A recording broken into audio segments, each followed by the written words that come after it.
agar Ananda, Kate Victoria Lim, dan pengacaranya dari LQ Indonesia Law Firm untuk melaporkan Saudara Hotman Paris Hutapea ke Bareskrim Mabes Polri.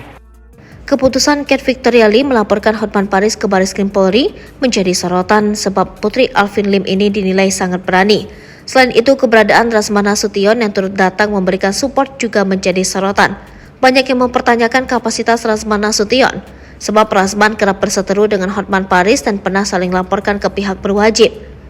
Dalam kesempatan tersebut, Kate Victoria melaporkan Hotman terkait pernyataan di Instagramnya Agustus lalu di mana ada kata-kata yang dianggap merendahkan martabatnya. Namun laporan sempat terhambat sebab transkrip pernyataan Hotman yang dianggap fitnah dan pencemaran nama baik tidak tertulis.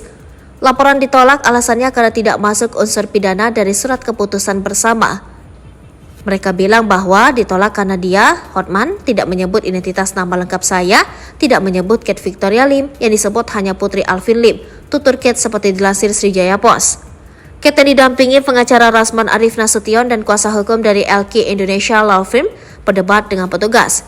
Kedua belah pihak akhirnya ditengahi petugas pelayanan markas Mabes Polri dan membuat aduan masyarakat. Saya akan menggunakan momen ini untuk melihat apakah aduan yang saya laporkan ini akan sama cepatnya dengan proses aduan ketika ayah saya dilaporkan, ujarnya.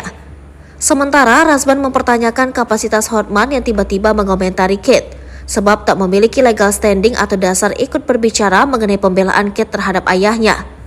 Ia memastikan Dumas yang dibuat juga memiliki kekuatan hukum seperti halnya laporan polisi.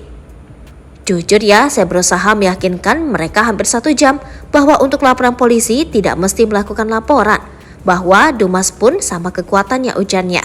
Contoh saat Rocky Gerung dilaporkan itu memakai laporan Dumas, ketika Panji Gumilang juga tidak menggunakan laporan polisi tapi lewat Dumas. Karena itu perangkat-perangkat untuk penegakan hukum itu dipakai, jelasnya.